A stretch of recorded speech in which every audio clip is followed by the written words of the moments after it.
President William Taft to be tax collector for the Hawaiian Territory in 1911.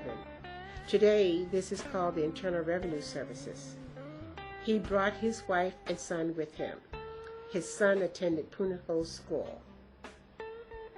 Of course, Cottrell was a socialite who enjoyed the privileges provided by prestigious country clubs and socialized with top business executives associated with Hawaii's Big Five corporations. He left the Hawaiian Islands in 1915 when President Wilson sent him to Oahu, where he continued his political career.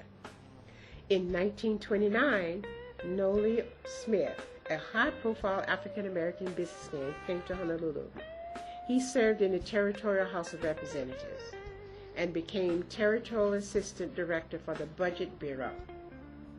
Nolie was a member of the Chamber of Commerce and was involved in a number of business ventures in the islands. In 1959, Essence magazine ran an article about blacks in Hawaii. Nolie's family was the highlight of the article. It's interesting to note that African Americans like Frank Marshall Davis, a journalist and poet from Chicago, found his way to the Hawaiian Islands. He moved to Honolulu with his second wife, a Chicago socialite, Helen Canfield Davis, in 1948. Davis was known for his thought-provoking poetry and found it to be a complementary mode of self-expression. Living in the islands gave Davis an opportunity to observe the Hawaiian culture and custom firsthand.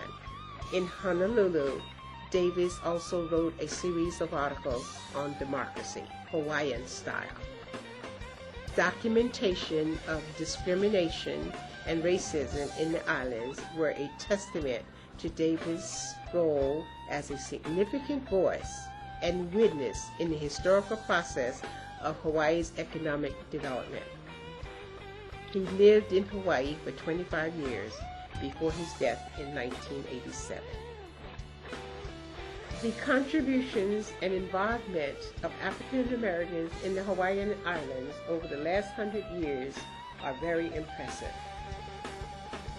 Charles Campbell, a young African American teacher of government and consumer education at Farrington High School, was elected to City Council of Honolulu. He did it with his gasoline credit card and sign waving.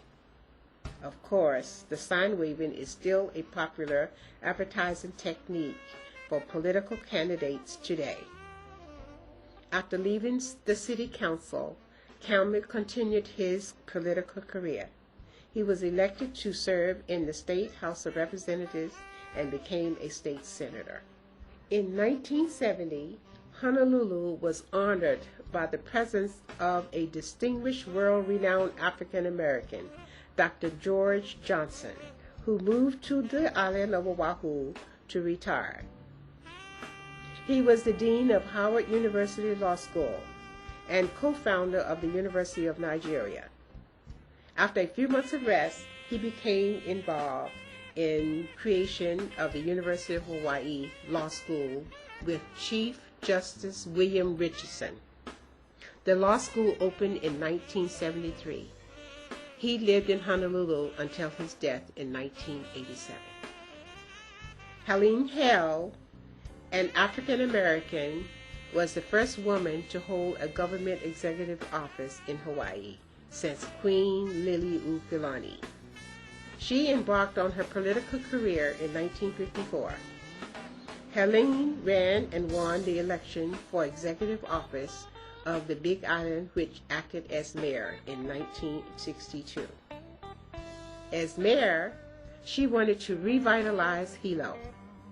She collaborated with George Na'api and others in the community to establish the first Merry Monarch Festival in April 1964. This event has become one of Hawaii's most popular tourist attractions. In 2000, Helene Hale became the first woman of African American descent to be elected to the state legislature at age 82. She served 2 terms in the State House of Representatives. She retired recently at age 86. Mahalo nui loa and aloha.